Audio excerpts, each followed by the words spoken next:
quand on est à Gaza, on posait à tous nos interlocuteurs, on en a eu des dizaines, deux questions. Pourriez-vous vivre avec les Juifs? Je pourrais vous dire ce qu'ils ont répondu. Et un État, deux États. Alors, ceux qui disent un État en Palestine, c'est pas un État laïque et démocratique. Le djihad islamique, qui dit, bon, un seul État palestinien de la mer et de Jourdain. Alors je lui dis, qu'est-ce que vous faites des Juifs israéliens? Il dit, oh, il n'y a pas de problème, ceux qui étaient là avant 48, ils vont rester. J'ai dit, vous savez bien que la grande majorité des Juifs israéliens sont nés après 48 et en Israël. Il me prend par la taille en rigolant, il me dit, bon, mais ça c'est la position avant une négociation, après on verra. Dans les autres partisans d'un seul État, c'était presque tout le temps un seul État avec drapeau palestinien, même ceux qui acceptaient que tous les Israéliens pourraient rester. C'était quand même la Palestine et un drapeau palestinien. Les gens qui disaient deux États, qui étaient très peu nombreux, qui étaient en petite minorité, ils nous disaient, il faut y penser, dans la situation de la Palestine. Le monde est mauvais. Le monde est mauvais. Tout ce qu'ils vont nous donner, c'est un petit arpent de désert qu'ils vont accepter, qu'ils vont appeler État palestinien, et on sera tellement petit et tellement faible qu'on sera obligé d'accepter. Et c'est pas une blague, ça. Je quitte Gaza en mai 2016. Trump est élu en novembre 2016. Et quelques mois après, il y a le plan Kouchner. Mais c'est ça qu'ils proposent. Et si Trump revient, c'est ça qu'ils vont proposer. Un arpent de désert qu'on va appeler l'État palestinien. Donc c'est, encore une fois, je veux dire, on ne peut pas... je vais le dire autrement. Mandela, quand il était en prison, il a été approché par les Blancs sud-africains qui lui ont dit on va vous libérer, on va donner l'indépendance à 3 Bantoustans. Comme vous êtes Chosa, vous serez président du Transkei, et vous allez à l'ONU et on signe la paix. Et Mandela dit non. Il est resté 3 ans en prison de plus pour ça. Il a dit tout est négociable, sauf 3 choses. L'Afrique du Sud est une et indivisible, une personne égale une voix, et vous reconnaissez que l'apartheid est un crime. Tu ne peux pas avoir une paix là-bas sans la transposition de ça, qui est le droit international, là-bas. C'est-à-dire une paix qui ne reconnaisse pas que la Nakba était un crime, c'est pas possible. Une paix qui ne résout pas la question des réfugiés, c'est pas possible. D'accord? Ce que je veux dire, c'est que dans tous ces plans-là, il y a le fait que le fait accompli sioniste reste un fait accompli. Ben, il n'y aura pas la paix.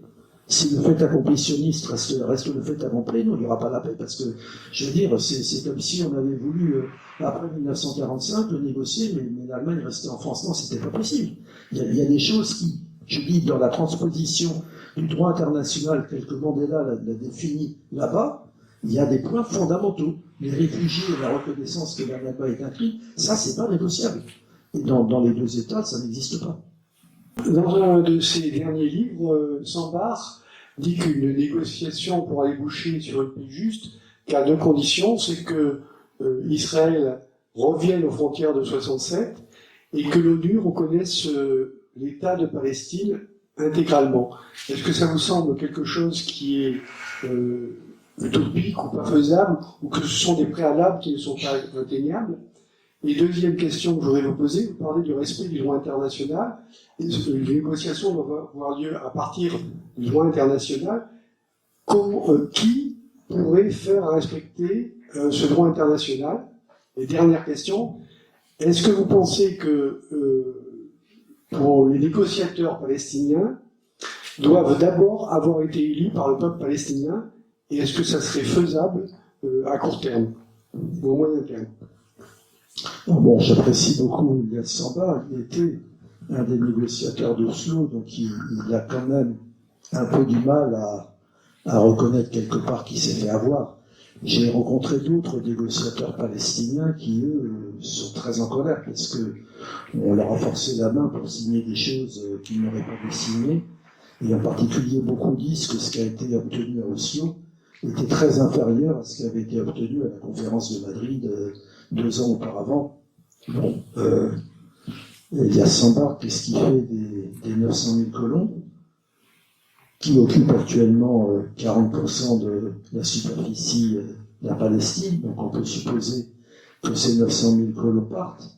Si ces 900 000 colons partent, que deviennent les 2 millions de Palestiniens qui sont citoyens d'Israël, etc., etc.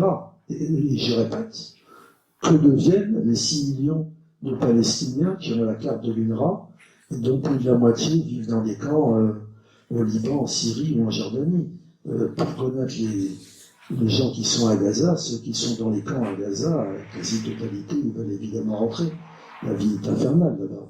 Donc je veux dire qu'on comprend bien que cette solution, elle soulève beaucoup plus de questions qu'elle ne résout, à mon avis. Alors, sur la base du droit international, oui, c'est l'ONU, bien sûr, qui le fait appliquer. La question, c'est de les convaincre de ça. Ce que je pense, c'est qu'aujourd'hui, le monde se trouve devant la situation suivante, où on laisse faire Netanyahou, il n'y a plus de droit international, et c'est la loi de la jungle partout. Jusqu'à présent, l'argument de l'Occident, c'était de dire les soudards, les méchants, ceux qui ne respectent rien, c'est la Russie, l'Iran, la Syrie, la Chine, ils ont raison, hein. Ils se comportent de façon totalement odieuse et criminelle, et nous, on est propres. Or, l'Occident vient de couvrir d'armée un génocide qui a fait 50 000 morts, je répète, c'est l'équivalent d'1,5 million de personnes en France. Et donc, si on laisse faire ça, il n'y a plus de droit international. C'est chacun, il fait absolument ce qu'il veut. Donc, ça va être de la responsabilité des maîtres de ce monde. Est-ce qu'on revient à la situation d'avant l'ONU de 1945, ou même d'avant la Société des Nations de 1920? On peut faire ça, mais on comprend que c'est extrêmement risqué. Donc si les maîtres de ce monde, qu'ils soient capitalistes ou pas capitalistes, pensent que ça c'est extrêmement dangereux, la seule solution pour eux, c'est de faire appliquer les textes tels qu'ils sont. Et donc ce sera la charge de l'ONU. Je vais prendre quand même l'exemple d'Antonio Guterres, qui est secrétaire général de l'ONU. Il se fait en ce moment pourrir d'une façon épouvantable, accusé d'antisémitisme, de tout. Le même Antonio Guterres, il y a 6 ans, il y a eu le rapport fait par Richard Falk et Virginia Tivey. Donc c'était le rapport sur l'apartheid israélien, un rapport extrêmement fourni.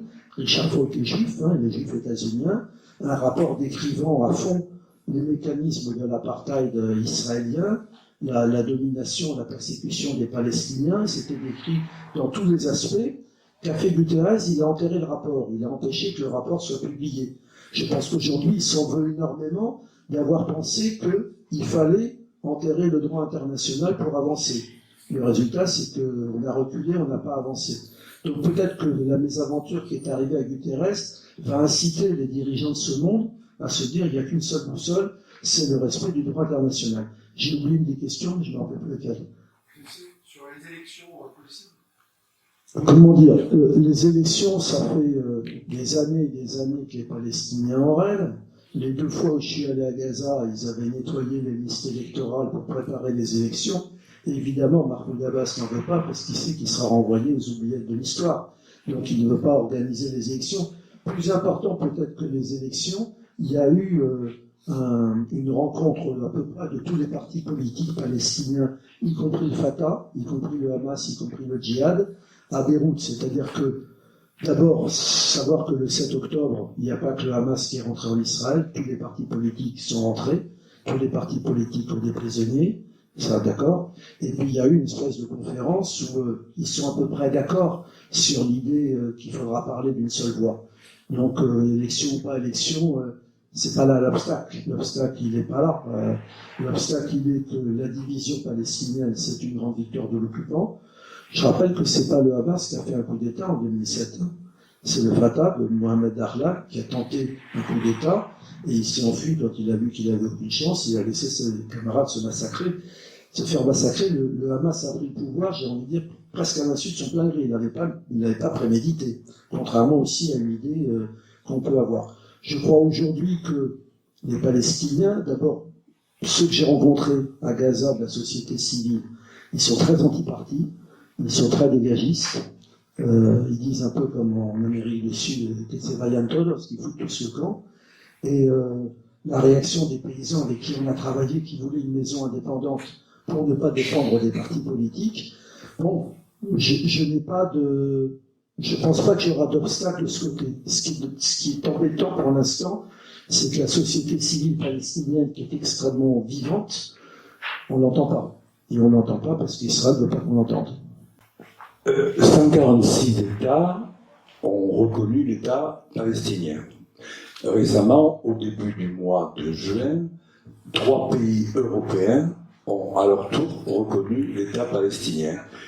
Et le président Macron dit pourquoi pas reconnaître l'État palestinien, mais plus tard, quand le moment sera venu. Alors ma question c'est, est-ce que la reconnaissance d'un État palestinien par la France apporterait un mieux, et lequel, comment? C'est ma première question. Et la deuxième c'est, est-ce que la reconnaissance d'un État palestinien, pour les Palestiniens, ça implique la suppression de l'État d'Israël? Alors, je vais répondre comme ancien prof de maths. La reconnaissance de la Palestine est une condition absolument nécessaire et pas du tout suffisante. Absolument nécessaire parce que dès le début, j'essaie de vous le dire, le projet sioniste, c'était la disparition de la Palestine. C'était qu'il n'existait pas une terre sans peuple pour un peuple sans terre. Et puis plus tard, par exemple, la phrase de Ben Gurion qui était « Nous n'avons expulsé personne, les Arabes sont partis d'eux-mêmes ». Et puis, autre phrase de Ben Gurion, les vieux mourront, les jeunes oublieront. Donc le projet sioniste, dès le départ, c'est un projet de disparition de la Palestine.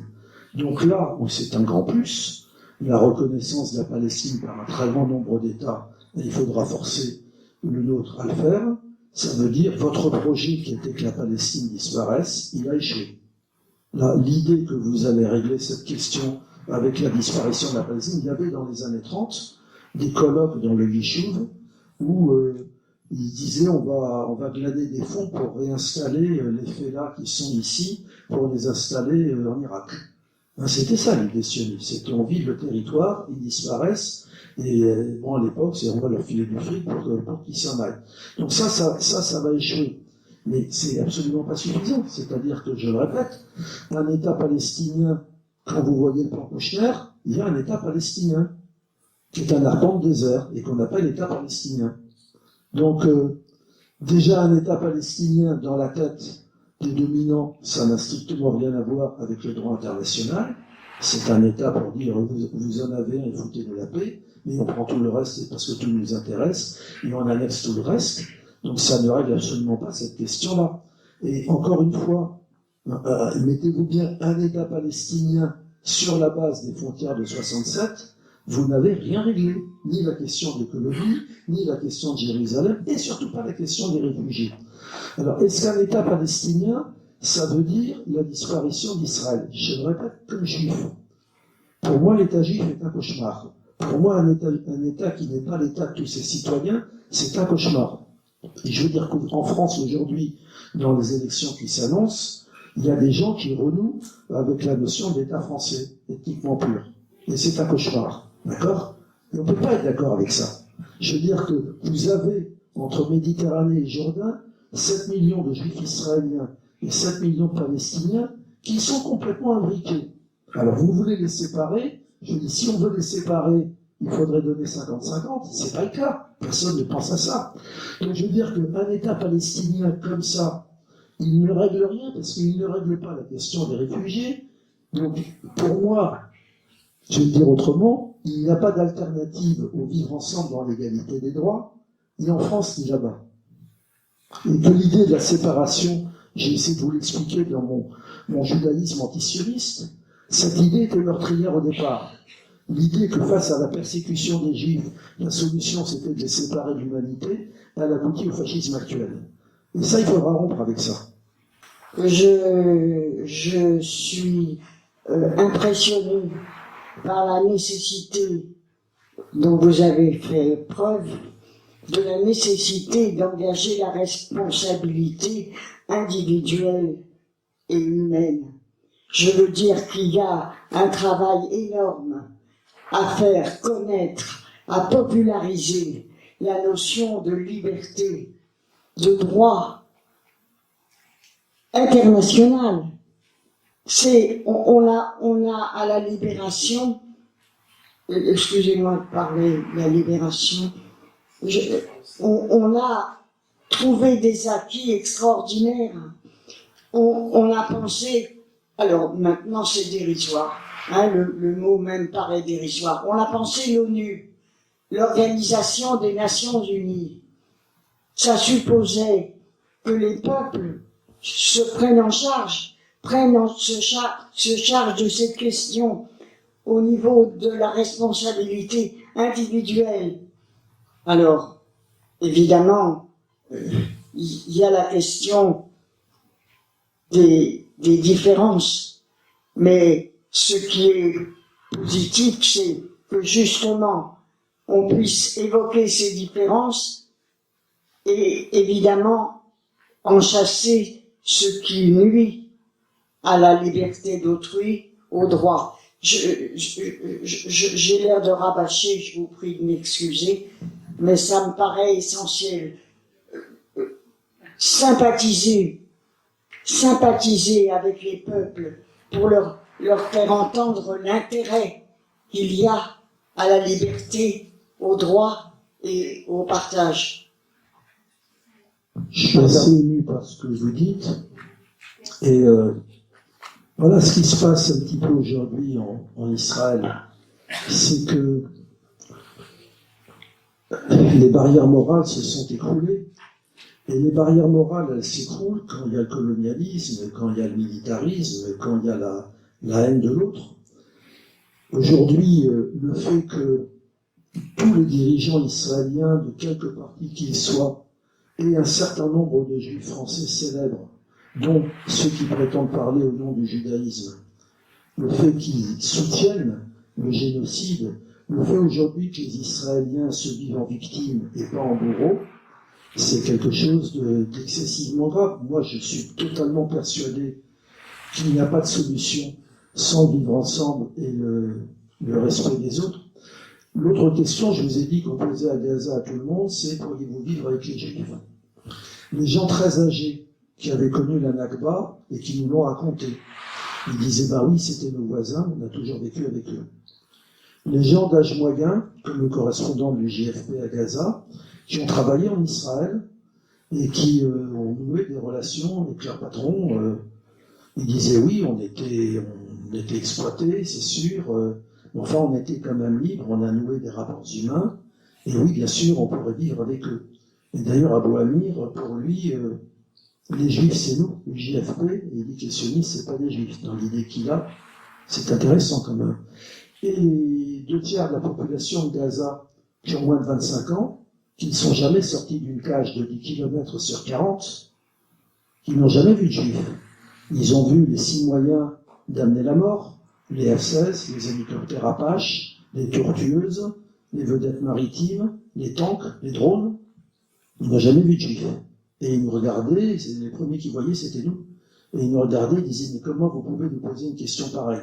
Donc il faut comprendre que les principes fondateurs auxquels je tiens autant que vous, qui ont été énoncés, en plus parmi les gens qui ont énoncé ces principes fondateurs, il y a quelqu'un qui est mort, mais pour qui j'avais une immense amitié, puis on avait fait des conférences ensemble, c'était Stéphane Hessel, et ces principes, il n'y a rien à redire là-dessus. Sauf qu'ils ont été bafoués dès le début. Un des vecteurs qui a fait que ces principes ont été bafoués dès le début, c'est le colonialisme. Et par exemple, sur la France, de savoir que des gens, y compris qui avaient participé à la résistance, un an après, ils bombardaient Haïphong, et quelques années après, ils faisaient tourner la Gégène en Algérie, ça interroge aussi. Et donc, je veux dire qu'il y a des principes, mais ces principes, il faut sans arrêt qu'on soit capable d'analyser. Donc, je répète, il n'y aura pas cette paix de connaissance et de reconnaissance mutuelle.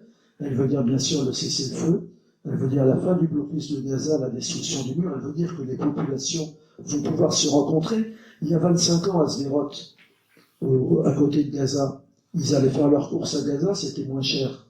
Et puis aujourd'hui, Sderot, c'est 98% de juifs marocains, parce que dans la persécution raciste qu'ils ont eue en Israël, on leur a dit là-bas c'est le désert, vous ne serez pas dépaysés. Et aujourd'hui, ils votent à 95% pour des partis suprémacistes. C'est ça le colonialisme. C'est comme ça qu'il arrive à adresser les gens. Donc ça, si on ne le casse pas en Israël, il ne peut pas y avoir la paix. Il ne peut pas y avoir la paix avec les fascistes qui sont aujourd'hui là. Je veux dire, la Deuxième Guerre mondiale, elle s'est terminée quand même par la destruction du nazisme, et à mon avis, on n'est pas allé jusqu'au bout. Sinon, on n'aurait pas peut-être les problèmes qu'on a aujourd'hui. Mais donc voilà, je veux dire qu'en Israël, il y a un fascisme qu'il faudra détruire. Il faut appeler un chat un chat. Et je dis comme juif que Israël soit aujourd'hui dirigé par des gens qui disent que les Palestiniens sont des animaux humains ou qu'on a le droit de tuer les femmes et les enfants, c'est un truc tragique, mais il faudra le virer cela.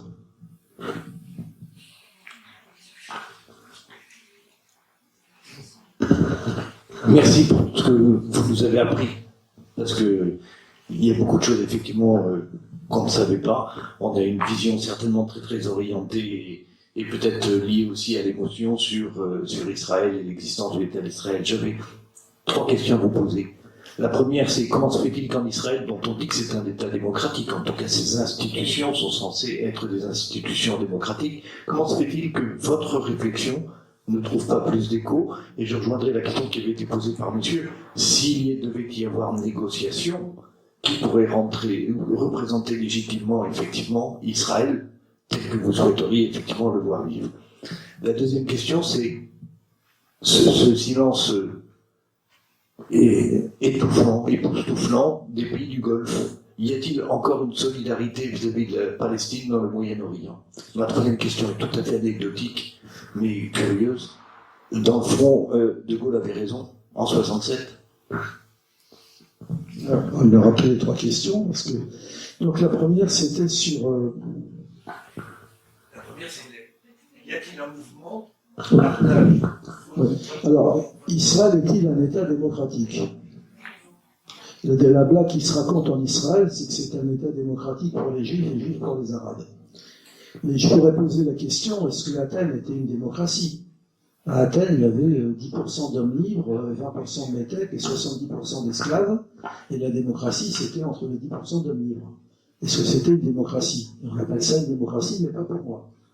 Donc je veux dire que Israël, déjà par le fait que sur la carte d'identité, pour ceux qui ont la citoyenneté israélienne, il y a citoyen israélien, mais il y a nationalité juive, ou nationalité arabe, on dit surtout pas palestinien, ou druze ou tcherkesse. Mais ceux qui ne sont pas juifs n'ont pas les mêmes droits. Donc non, c'est pas un État démocratique. Je suis d'accord avec Amnesty International, c'est un État d'apartheid. Et je répète, 7 millions de juifs israéliens et 7 millions de palestiniens sur un même territoire de 28 000 km², les uns ayant tous les droits et les autres étant fragmentés, j'appelle ça tout ce qu'on veut, mais pas une démocratie. Donc on s'enlève ça. Hein. Ou alors c'est la démocratie qui était l'Afrique du Sud blanche, où les Blancs avaient le droit de vote. Hein, d'accord, on peut continuer comme ça, ou c'est la démocratie qu'il y avait dans le sud des États-Unis, où la presse annonçait qu'il allait y avoir tel jour et à telle heure et à tel endroit 5 personnes nommées qui allaient être lynchées, que personne ne pouvait s'y opposer. J'appelle pas ça une démocratie. Donc voilà, je pense qu'en plus aujourd'hui, y compris à l'intérieur de la société juive israélienne, maintenant vous avez, comme à l'époque du macartisme, vous avez dans les universités des gens qui dénoncent les professeurs déviants pour les virer. Hein, ça existe. Vous avez Smotrich et Ben-Gvir, là, les 2 clowns fascistes, qui ont déclaré qu'ils ne s'en prendraient pas seulement aux Palestiniens, mais aux Juifs déloyaux. Enfin, voilà, on est dans une démocratie assez douteuse. Hein, donc, on enlève ça. La deuxième question, c'était... Les pays du Golfe. Alors, il faut que vous fassiez une nette distinction entre les dirigeants arabes et les peuples arabes. Les peuples arabes ont été pratiquement toujours solidaires de la Palestine. La Palestine est certainement dans le monde arabe du Proche-Orient le pays le plus éduqué, le plus développé, celui qui a eu les élections les plus démocratiques. Et on l'a encore vu à l'occasion de la Coupe du Monde au Qatar, où même le Maroc qui avait signé les accords avec Israël, l'équipe du Maroc, elle se baladait avec les t-shirts palestiniens, avec les drapeaux palestiniens. Et au lendemain du 7 octobre, vous avez eu des manifestations massives dans tout le monde arabe, y compris les premières manifestations en Égypte depuis le coup d'État, au Caire et surtout à Alexandrie, ça a été pour le soutien de la Palestine. Donc de ce côté-là, il n'y a pas de problème. Du côté des États, la trahison de la Palestine, si tant est qu'on appelle ça une trahison, parce que ça n'a jamais été autre chose, elle a un siècle d'âge. En 1948, quand vous lisez le nettoyage ethnique de la Palestine par Ilan Pappé, l'armée égyptienne se battait pour conquérir le désert du Negev, l'armée irakienne et l'armée syrienne se battaient pour conquérir la Galilée, et la seule armée qui avait les forces de s'opposer aux sionistes, c'était la future armée jordanienne, et elle avait signé un accord de partage de la Palestine avec les sionistes, et elle s'est battue uniquement parce que les sionistes ont violé l'accord, en commençant à occuper tous les villages entre Tel Aviv et Jérusalem. Et quand il y a l'armistice, en 48-49, Jérusalem-Est et la Cisjordanie sont annexés par la Jordanie, il n'y a pas d'État palestinien. Gaza passe sous protectorat égyptien. Abou Amir, notre correspondant, quand il était jeune et qu'il ne mangeait pas sa soupe, sa mère lui disait « Ça se voit que tu n'as pas connu l'occupation égyptienne », pour vous dire le bon souvenir que les Égyptiens ont laissé. Mais après, c'est une infamie. Si vous avez vu le film Little Palestine, il se termine par le nom des 250 Palestiniens morts de faim dans le camp d'Yarmouk à côté de Damas, assiégés par les troupes de Bachar el-Assad. La guerre civile du Liban, ça a été tout le monde, a fait des massacres de Palestiniens. Les phalangistes ont fait Sabra et Shatila avec l'aide israélienne, ils ont fait Khan el-Zata avec l'aide syrienne, la milice Hamal a dégommé plusieurs camps palestiniens. Enfin, il n'y a pas un groupe libanais qui n'a pas de sang palestinien sur les mains. En 78, quand il y a la paix entre l'Égypte et Israël, la première chose que font les nouvelles autorités égyptiennes, c'est d'interdire aux pêcheurs de Gaza de pêcher au large du Sinaï. Et aujourd'hui, ce qui se passe dans le monde arabe, c'est qu'il y a une période qui se termine à peu près en 67, où le monde arabe, l'hégémonie, c'était en gros le régime de Nasser, c'est-à-dire des bourgeoisies nationales anti-impérialistes. Aujourd'hui, l'hégémonie, c'est un modèle dont on pensait qu'il n'était pas viable, mais il est. C'est le modèle des Émirats arabes unis, du Qatar, de l'Arabie saoudite. C'est des États féodaux, esclavagistes, patriarcaux, bourriques, où vous avez 20% d'hommes libres et 80% d'esclaves. Donc la lutte des classes, il n'y en a pas besoin, puisque les esclaves, ils n'existent pas. On peut donner des services gratuits aux hommes libres. Et ce modèle, il fonctionne, parce qu'il fonctionne avec le fric, il fonctionne avec la puissance. C'est ça qui dirige le monde arabe. Ce modèle-là, il est logique qu'il soit l'allié d'Israël. Ils sont les représentants du même monde, et c'est logiquement qu'ils se sont entendus.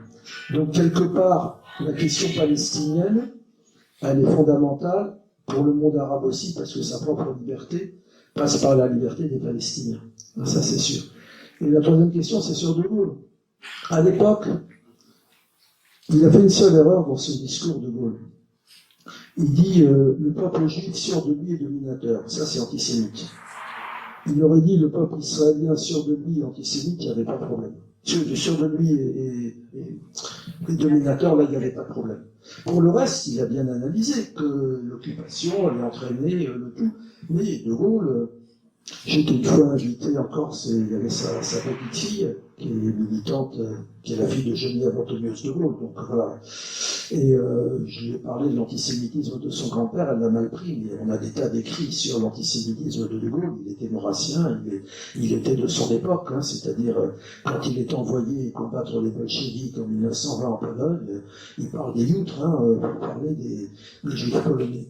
Mais là, en 67, il a eu un accès de lucidité. Je vous dis, la seule confusion, qui en est quand même une grosse, c'est d'avoir confondu juifs et israéliens.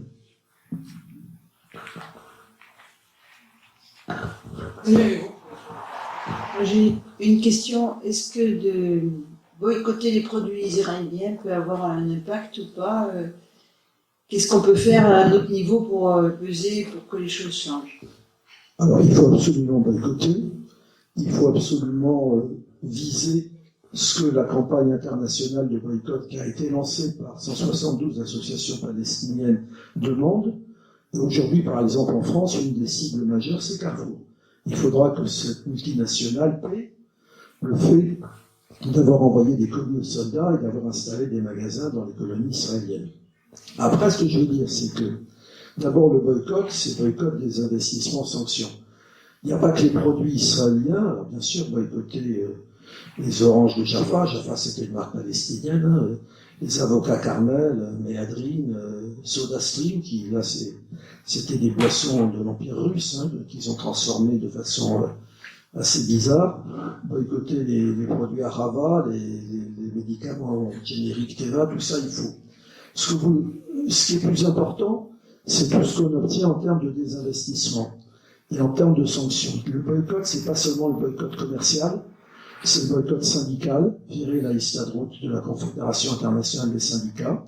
C'est le boycott culturel, parce que l'Afrique du Sud vendait son sport, et ben Israël vend sa culture, et la culture, elle est estampillée gouvernementale, parce que pour avoir des ronds en Israël, il faut prêter allégeance. C'est boycotter les universités, parce qu'il n'y a pas une université israélienne qui ne collabore pas au complexe militaro-industriel, etc. Ce que je dirais, c'est le boycott ne mettra pas par terre l'économie israélienne, même si maintenant ils ont 50 milliards de dettes avec le génocide qu'ils font à Gaza. Mais le boycott, comme les arrêts des deux cours, la Cour internationale de justice et la Cour pénale internationale, détruisent l'image d'Israël. Ça, c'est très important. 15% des Juifs israéliens vivent hors d'Israël. Et le fait qu'ils soient pris à partie idéologiquement, comme l'étaient les Blancs sud-africains à la fin de l'apartheid, ça c'est fondamental. Donc le boycott, il joue un très très grand rôle dans la démonétisation de l'image d'Israël. J'ajoute que qu'il se passe quelque chose pour les Jeux Olympiques, c'est tout à fait souhaitable. J'aurais aussi une question. Actuellement, c'est vrai qu'on met le paquet sur qu'est-ce qu'on peut faire contre Israël. Mais quand même, que serait Israël sans le soutien des Américains? Et que seraient les Américains si le monde nouveau qui surgit peut-être, je me fais peut-être des illusions, mais enfin avec les BRICS, comment les BRICS peuvent consacrer le discrédit américain et donc marginaliser à ce point les États-Unis pour que ça ne soit plus le soutien d'Israël. Donc s'en prendre aux États-Unis, quoi. Alors, c'est plus compliqué que ça. Quand j'ai fait je suis parti de l'Antiquité à nos jours, Israël ne devient la pièce fondamentale d'un jeu qui se joue avec les États-Unis en 67. Mais en 67, il y a déjà eu 2 nettoyages ethniques et une conquête totale de la Palestine. Donc, ce que je veux dire, c'est que le sionisme, il est indépendant de l'impérialisme américain. Ils se sont alliés en 67 dans des conditions très particulières. On m'a évoqué De Gaulle en 67, donc je vais évoquer autre chose en 67. Qui sait dans cette salle l'aventure du Liberty? Vous voyez de quoi je veux parler? Il y en a un qui voit. En 67, il y a au tout début de la guerre des 6 jours, les Israéliens vont couler un destroyer américain, le Liberty. Il y a 35 morts et 60 disparus. Parmi les survivants, il y a John Edwards qui sera de toutes les flottilles de la liberté pour Gaza depuis. Quel était le message des Israéliens? C'était, jusque-là, on avait les armes françaises. On va arrêter de les avoir. On est en train de foutre la pâtée à des pays qui sont armés par l'Union soviétique. Vous n'avez pas le choix, c'est vous qui allez nous réarmer. Ils vont tuer plusieurs dizaines d'Américains pour ça. Lyndon Johnson va dire « Oh oui, le Liberty, c'était sûrement une erreur, penses-tu ?» C'était un message clair et net. Et au lendemain de cette affaire-là, il commence à y avoir une coopération totale entre Israël et les États-Unis, 3 milliards de dollars chaque année. Alors, cette coopération, elle est allée à un point tel que, par exemple, si on pense au F-16 et au F-18, bien sûr, Israël a une aviation c'est des avions états-uniens. Mais ces avions états-uniens ne voleraient pas sans la technologie israélienne. C'est-à-dire qu'il y a aujourd'hui un mélange complet, une complémentarité totale entre l'armement israélien, le complexe militaro-industriel états-unien et israélien. Donc aujourd'hui, oui, ils sont totalement dans ce camp. Je rappelle quand même que le premier pays qui a reconnu Israël en 1948 à l'ONU, c'est l'URSS. Et je rappelle aussi que la guerre de 48, elle a été gagnée par la Haganah avec des armes tchèques. Donc ce que vous devez comprendre, c'est que le sionisme, c'est un projet qui est indépendant de l'impérialisme, qui s'est acclimaté à toutes les situations possibles, l'Empire ottoman, le mandat britannique, les génocides nazis et tout.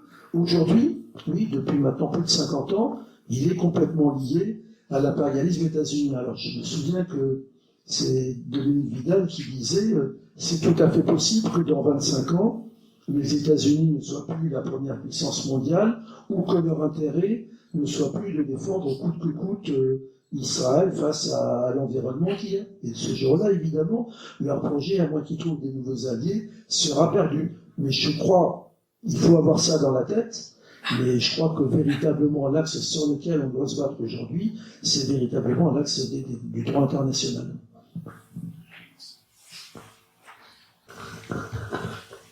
Merci. En attendant, sur un terrain de guerre comme c'est actuellement, un terrain de génocide comme c'est actuellement le cas là-bas, il y a des Palestiniens et des Israéliens qui travaillent la main dans la main. Alors, je pense que l'on ne sera pas en désaccord avec le mouvement de la paix, mais je vais préciser les choses. Il y a des mouvements qui existent depuis longtemps en Israël, qui sont des mouvements de rencontre. Et ça patine. Il y a un village qui s'appelle Wadi al-Salam en arabe et Neve Shalom en hébreu, qui est situé dans l'ancienne zone démilitarisée près de la Troune, et c'est pratiquement le seul endroit où les couples mixtes palestiniens-israéliennes ou palestiniennes-israéliens peuvent vivre, et où l'école se fait en arabe et en hébreu. Sauf que dès qu'il y a des bombardements, dès qu'il y a la guerre, s'ils sont au bord de l'implosion, la question fondamentale, elle est se rencontrer comme ça, sans égalité? Non. Une paix sans justice? Non. C'est-à-dire que on peut souhaiter la paix, on peut souhaiter la rencontre, mais on ne peut pas évacuer la question de l'égalité, et on ne peut pas évacuer la question que là-bas, il y a un occupant et un occupé. S'il n'y a pas la reconnaissance de l'inégalité coloniale, et donc la lutte côte à côte contre ça, ça ne peut pas marcher. Il y a des mouvements. J'ai cité tout à l'heure Michel Warshawski, il a été fondateur de l'AIC, donc le Centre d'information alternatif en français. Il y a un bureau, il a fermé maintenant à Jérusalem, et puis il y a un bureau à Betsaour, en Palestine occupée, et il y a donc des responsables israéliens et des responsables palestiniens, mais ils sont sur une logique anticoloniale. C'est-à-dire que se rencontrer en disant on touche pas, on fait le statu quo sur la question coloniale, on se rencontre, ça ne peut pas marcher. La rencontre, elle ne peut avoir lieu qu'avec un engagement commun pour mettre fin à la situation coloniale. Ce que je suis en train de vous dire sur Israël-Palestine, c'est la même chose en Nouvelle-Calédonie. On peut toujours se rencontrer au supermarché, mais si on veut travailler ensemble, et il y a heureusement des Français qui sont là-bas et qui sont avec les indépendantistes, ça peut être que dans une situation de lutte contre le colonialisme, ça peut pas être dans le maintien du statu quo. Je pensais justement qu'ils avaient franchi ce pas-là. Alors, pas tous. Il y a une association de femmes qui a organisé des défilés qui à un moment étaient importants, qui le sont beaucoup moins maintenant, avec des Palestiniennes et avec des Israéliennes, mais avec l'interdiction de parler de la question coloniale. Et voilà, ça capote, dès que la Palestine est agressée comme elle est, ça ne peut pas durer. Et je suis d'accord que ça doit capoter, ça peut pas être le maintien de cette situation. J'entends tous les jours, même sans avoir la télé, qu'il y a en France une montée de l'antisémitisme. Moi, je ne le vois pas autour de moi. Est-ce vrai? Est-ce une mensonge? C'est en débat du CFP. Moi, alors c'est vrai que si je dis pas que je suis juif, ça se voit pas. C'est l'avantage qu'on a par rapport à nos camarades arabes qui, eux, ça se voit, noirs. Mais je pense qu'il y a une certaine montée. Il y a eu quand même l'affaire là, du viol de la jeune fille à Courbevoie. Il y a eu quelques affaires qui incontestablement étaient antisémites. La question qui est compliquée, c'est que on a des autorités qui prétendent parler au nom des Juifs et qui disent vous critiquez Israël, vous êtes contre le sionisme, vous êtes antisémite. Y compris Delphine Orviller, sur lequel un certain nombre de personnes se font des illusions, mais c'est une colonialiste comme les autres. Et donc ça attise l'antisémitisme. Vous avez des autorités françaises, Darmanin, Macron, qui disent en gros le racisme contre les Noirs, les Arabes, les Roms, les musulmans, c'est un problème, vous pouvez y aller, et même il y aura des crimes impunis, et contre les Juifs, c'est interdit. Vous croyez que ça nous protège? Ça nous met évidemment en danger, ça nous désigne du doigt, de la même façon qu'au Moyen-Âge, on faisait des crimes rituels, et là, on est les complices des puissants. Donc le problème, je pense qu'il y a une certaine recrudescence de l'antisémitisme, et je pense que ceux qui parlent au nom des Juifs sont des pompiers pyromanes. Et que nous, par exemple, à l'Union Juive Française pour la Paix, quand on a construit à Gaza un château d'eau qui était écrit en énorme, UJFP, Union Juive Française pour la Paix, quand encore en ce moment, si vous allez sur notre site, il y a partout dans la bande de Gaza des distributions de vivres, des distributions de tentes, des creusements de toilettes, etc. Avec le logo UJFP, c'est obligatoire à Gaza de mettre un logo quand vous faites une action avec de l'argent qui vient de l'étranger. On agit contre l'antisémitisme. Quand je vais dans des quartiers musulmans et que les gens me disent on ne savait pas qu'il y avait des juifs comme vous, je pense qu'on agit contre l'antisémitisme. Donc voilà, le problème, je pense qu'il y a une recrudescence, mais il y a des pompiers pyromanes. Hein, tout notre pouvoir et tout le CRIF, ils sont, je veux dire, je vais citer parce que c'est un truc, il y a 20 ans, dans l'Arche, un des journaux du CRIF, il y avait sur 2 pages un article Jean Ferrat antisémite. Jean Ferrat, de son vrai nom Jean Tenenbaum, dont le père est mort à Auschwitz. Alors pourquoi Jean Ferrat est antisémite? À cause de sa chanson Nuits et brouillard, Bigre. Et pourquoi Nuits et brouillard est antisémite? Parce qu'il y a un couplet où il dit il s'appelait Jean-Pierre, Natacha ou Samuel, certains priaient Jésus, Jéhovah ou Vishnu. Ça, c'est antisémite parce que ça nie l'unicité du génocide juif. Vous voyez quand même que c'est des grands malades. Et vous voyez quand même que c'est dans la définition de l'antisémitisme tel qu'il la voit, c'est une définition tribale. Et c'est une définition qui nous met en danger. La question fondamentale aujourd'hui, c'est que, je le vois bien, moi je suis juif, je peux taper sur Michel Boudjena quand il dit à Gaza, ils sont pour le Hamas, c'est pas des... ce sont des barbares, ils ont montré leur vraie nature. Ou quand je dénonce Arnaud Klarsfeld qui disait les musulmans, ils sont nombreux à travailler sur les chantiers, ils vont avoir accès aux explosifs, ils vont venir tuer les juifs. Ou quand je parle de Goldnadel qui dit oui, il y a des colonies de peuplement, pas en Judée-Samarie où les juifs sont chez eux, mais dans le 9-3, moi je peux le dire parce que je suis juif. Et tous ceux qui ne le sont pas, ils ont peur. Or aujourd'hui, le fait que des gens qui parlent au nom du judaïsme soient des racistes invétérés, comme Finkielkraut qui disait l'équipe de France n'est pas black blamber, elle est black black black et toute l'Europe se moque de nous. Et donc on n'a pas le droit de s'en prendre à eux parce qu'ils se réjouissent. Tout ça, ça va attiser l'antisémitisme, cette affaire-là. Et donc voilà, on est dans quelque chose qui ne va pas du tout et qui fait aujourd'hui que les descendants de Vichy, de Pétain et de ceux qui ont fait la rafle du Veldiv, ils accusent la gauche d'être antisémite. On est dans le monde à l'envers, quoi.